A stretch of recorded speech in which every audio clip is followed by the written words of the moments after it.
Hi, hello class. It's Dr. Davis again. This is lesson 2 of the course. This week we talk about organization studies. So the study of organizations is big in public administration as well as other disciplines as well. You get it in, when you study business and sociology and just sort of different disciplines look at organizations, what make them up, how they're designed, what are some of the different aspects of them. And it's important because what you do in public administration occurs within an organization. You work with other organizations, you interact with organizations, and we often think, again, public administration, usually when you are working in it, it's going to be some sort of, public government nonprofit type of institution, say, Child and Family Services or the Environmental Protection Agency or, any sort of nonprofit that you want to work for.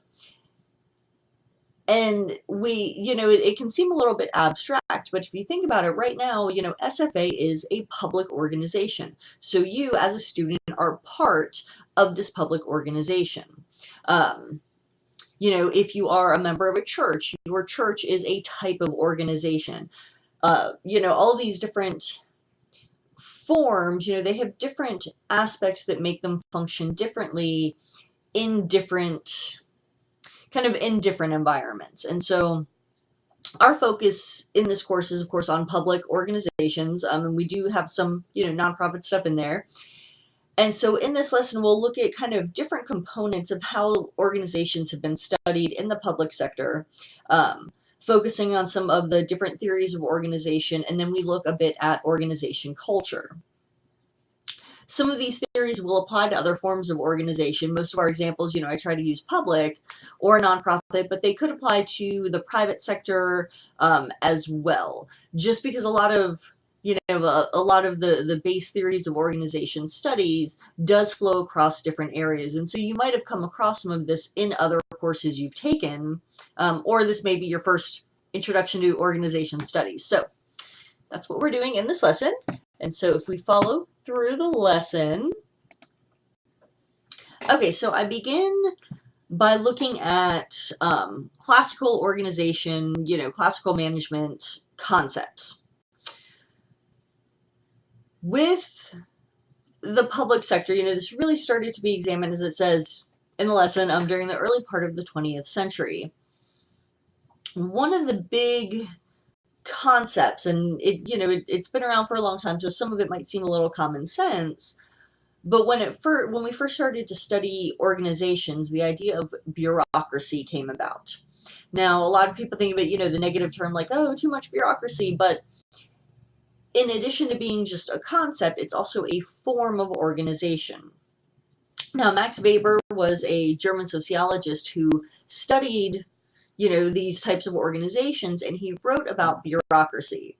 And he's considered a very important scholar in this area because he basically developed an ideal form of bureaucracy. He didn't say this was, the best form that ever existed, but if you want the most efficient form of organization, it should have what he saw certain components in its structure. Those are listed, in the lesson. Things like fixed official jurisdictional areas are established by means of rules. So you have rules. You have a hierarchy of authority. So basically it's that top-down approach where you have someone at the top, then, you might have, it goes down. We often think of organizations almost like a pyramid, that you have leaders, there are some levels, then more levels, then more levels. And so we see this top-down approach often to organizations. Administrative positions in a bureaucracy require expert training.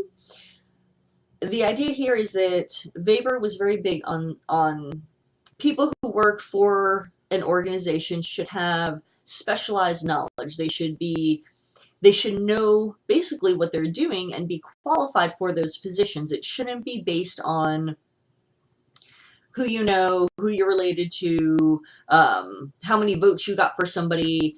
And of course, those are issues we've seen with public organizations. So he's talking about the ideal form. And we see that come in when you look at the distinction between say, an appointed official and a hired position within a public organization, someone who is appointed often has political connections. They're there to focus on broader policy. Well, Weber wasn't looking at those political aspects. He said, no, you should hire people with qualifications. So you may hire certain people within a public organization that are not connected, with political issues, but because of their expertise in a particular area. And then you've got number 4 and 5 on the list that's in the lesson. Management of subunits follows relatively stable and exhaustive rules. Knowledge of the rules and procedures is the special expertise of the official. So again, more concepts about rules. And then management position serves as a full-time or career. So it's not, you don't have just these little part-time random people, but it should be a career.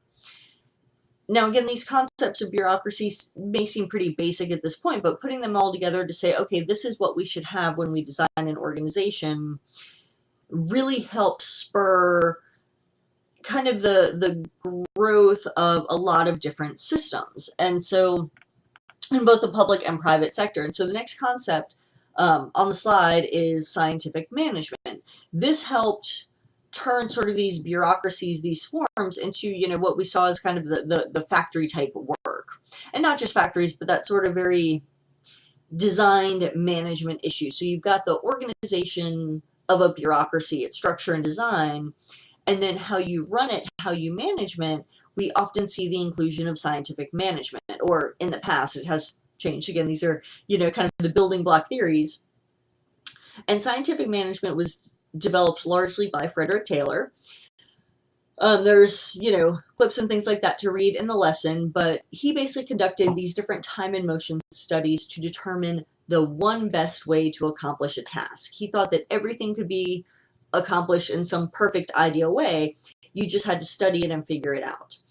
And so this was useful. You could, say, oh, everybody has to, shovel X amount of coal at X time with this type of shovel in this way, and it's the most efficient. You get, the most bang for your buck kind of thing. Well, it works and there are positives to it, but both of these, both bureaucracy and scientific management, have a number of flaws. And we see that as we develop into, if you click on the next slide, if you're following along with the lesson, we're not quite there yet. We're looking at management principles next, but the flaws that we'll see after this, when we jump into some of the criticisms, will be that it sort of dehumanized the worker, when all you are is a number, when you're just a part of this bureaucracy, when everything you do can be broken down, into some formula. People started feeling like they were, that idea of cogs in the machine. They were just part of the wheel that was spinning. And so we'll see that in a moment. Before we get there, one of the big developments in public administration with these classical theories was the development of management principles. And again, you see this in some other fields as well, but with the public sector, there was a big focus on the idea that we had principles that if every manager followed this set of principles, again, you would have the most efficient, effective organization. And these tend to be things we still do. If you look at the slide, you'll see the idea of postcorp. The development of this sort of acronym of this idea, it breaks down all the major principles. So planning, you need to plan ahead, work out how things will be done. Organizing, how is your organization structured and designed? Staffing, how do you handle your personnel in an organization? Directing and coordinating, how do you give out orders? How do you connect work tasks together? These are all, again, basic principles of organizations. Then you have reporting, you kind of need to keep records, keep track of what you've done, that kind of thing. And then budgeting. And budgeting, of course, is a big issue in the public sector. And we talk a little bit more about it, the idea of budgeting and financial management later in the semester, but it becomes a big issue because public organizations are not, they're not making a profit. They're not bringing in their own money. They're using taxpayer dollars for different reasons. So budgeting becomes very essential to the public organization. And again, we use these principles quite a bit still, but they weren't perfect. And so, and none of these ideas are perfect. And again, as they develop, we've taken good and bad from all of these, and different organizations still use different components. But some of the criticism, so on the next next slide where it says moving beyond classical organization management, this is where some of the flaws in these theories started to be pointed out. As I mentioned before, there were, concerns with dehumanizing the employee, that you kind of forgot about the people component, that money and work hours were not the only thing, that there may be other concerns that people have within their organization. There are issues of bureaucracy and democracy not always coinciding. As I said, there are political issues, there are appointees that organizations have to follow certain they're supposed to implement certain policies of the administration in place at the time, and so there can be some conflict between those two ideas. And then even with the principles that are presented, there wasn't necessarily scientific research showing that in fact that they worked, and there were other concerns with other breakdowns of these principles. Sometimes they would contradict. You couldn't do two things at the same time.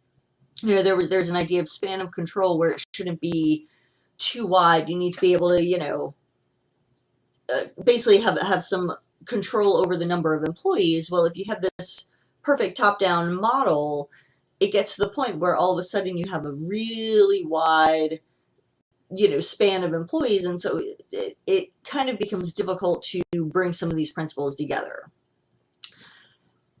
And so we saw a lot of flaws with the classical theories. Again, we still have components of them, but other theories have developed and come into play that really help understand organizations differently. And one of the big areas of change was with theories of human resource management and simply human resources in general. And so one of the first big changes, and there were some, little moments here and there where you started to see a shift, but one of the big points of change came with the Hawthorne studies. And Mayo and Roethlisberger conducted these studies, and what they did was, their intention was to study sort of components of scientific management in these different private companies. And so they had gone into, one of the big studies was in Western Electric, and so they went into the electric company, and they were doing things like, changing the amount of lighting and making sort of these physical changes that with scientific management, you're trying to find like the best conditions. Well, everything that they did, to kind of summarize the studies quickly, led to people improving their work. They were doing better. And it didn't seem to make sense if these physical conditions mattered so much. So they started to talk with and interview the various employees, and they discovered that the attention that they were showing, the fact that they showed concern and care for the employees, the fact that the people working were able to do things together, to work in groups, to have these different relationships as they were going through these studies, made them essentially more effective and more efficient. That the human element, the people part of the organization did matter. Now, the Hawthorne studies haven't been perfect. They haven't, when we look back at one of the criticisms where it hasn't been, scientifically proven, it's been difficult to replicate the Hawthorne experiments, but there are a lot of studies of motivation, and the Hawthorne studies become a big element of motivation studies as well, that have been difficult to replicate. But it does show, and it did help lead to the importance of these other theories coming into play, that we can't just look at the structure of an organization, that we have to look at these other elements, like these human elements. And there are, you'll see within the lesson, different, things to click on and illustrations to read, so I'll leave you to read those on your own. The last big concept to talk about in the lesson is organization culture. So as it says in the lesson, it's generally defined as the patterns of shared meaning in an organization. Usually when we think of culture, you think of, the, popular culture or American culture, we think of it kind of in these bigger terms. Well, organizations are their own little, microcosms of culture. They each have their own distinct types of culture. Sometimes it's very strong, where everyone is really on the same page. Sometimes it's a weaker culture where nothing is clearly, there aren't as many clearly defined aspects. The culture of an organization can have a big impact on the success of the organization, on how, again, how efficient, how effective it is. And it really depends on a lot of different factors, such as, the environment of the organization and what the organization's purpose is. You might have an organization, for example, that's part of the tech industry. Well, that type of organization may need a very fluid culture, one that is open to change and, development and all of these things, whereas an organization that makes, the same type of product over and over again, that's in a more static environment, it may, it doesn't necessarily need to respond to change quite as much. And so the environment can impact how fluid the culture, how strong or weak the culture could be. And when you're looking at culture, if you have, for example, a negative culture within an organization, people may be less willing to put in the effort to be efficient and effective. They may not want to remain part of the organization. When you see, an organization where people are, everybody is leaving, there's a lot of turnover, there's a lot of transition, that can often signify that there's a problem with the culture, that people are not coming together, that they're not essentially, I don't want to say buying into the organization, but part of a culture of an organization can include its mission and vision. So maybe people aren't connecting with that. Maybe it's a very hostile environment for some reason. And so those are different aspects that are important to look at to determine whether an organization is being successful. And so there are different components of organization. One way to understand them, and I have it listed, and you'll see this if you look at, for example, SFA as an organization. As students, you understand the culture of SFA differently than I, as a faculty member, understand the culture of an organization. And so for you all as students, and for example, I can relate to this concept because my undergraduate institution, the same thing, I connected with a certain culture of that organization. So for example, symbols, physical objects, setting certain roles, something, the symbol of the lumberjack will have some sort of meaning to you all as students. Heroes and heroines, living logos, human icons, these, as it says, they'll represent core values of an organization. For you all, you may have specific persons that connect, or some heroic story, something like that, maybe with an alumni of SFA that you connect to. Language. There are a lot of different, slogans and songs and jargon, Axum Jacks, things like that, that you all connect to for SFA. Now, as a faculty member, it's a bit different. I have these things with, again, my undergraduate. For example, I went to the University of Florida, so Go Gators is one of our big, people just yell it out. And so it's part of the language of being a member of that institution. And so I could go somewhere, just like you all could go, especially after you graduate and you say you find some other alumni and they'll yell a slogan and you can, one day yell back, because it's become part of the culture of the organization. And then other things like narratives, stories, whether certain places are haunted, or if you walk over certain seals, you won't graduate. Those different narratives and stories that are part of the culture of an organization. And then things like practices and events, ceremonies, graduation, the big ring dip, all of those things are part of the culture of the organization. And it can help bring people together in a very strong culture, or there might be less of it. And it really depends on the organization itself, whether the culture works to make it successful. But these are more abstract concepts to look at with organizations than just, say, the structure and design, how work is split up and what the hierarchy of the organization is. And so these are all different components of organizations that are important to look at and understand when you're trying to recognize what's going on with, say, your workplace, or with an organization you're managing, or an organization you're a part of. Okay, so those are the big concepts that we talk about within the lesson. Make sure to do read the chapter, and read through and click on all of the links within the lesson. For your 2 assignments, the first one, the discussion, it's called Managerial Priorities. It's pulled from your book, so you should be able to find it in the book. It says the principal responsibilities usually assigned to a manager are listed below. Review the list and add any responsibilities that you think are missing. Then rate the 5 most important in descending order 1 to 5 and explain why you rated them in such a way.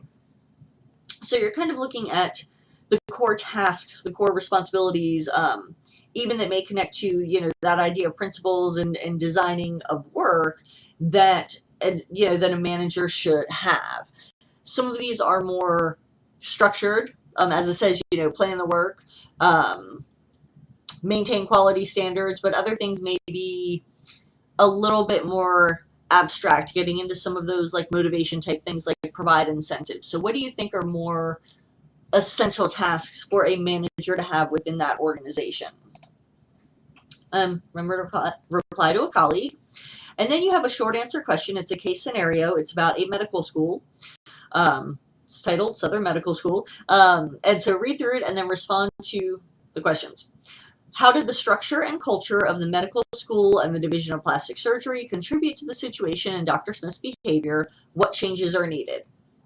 So when you answer the question, again, it's 1 to 2 paragraphs. So respond to the questions. You might want to return to some of these ideas of classical management and then to organization culture to sort of understand the case a little better.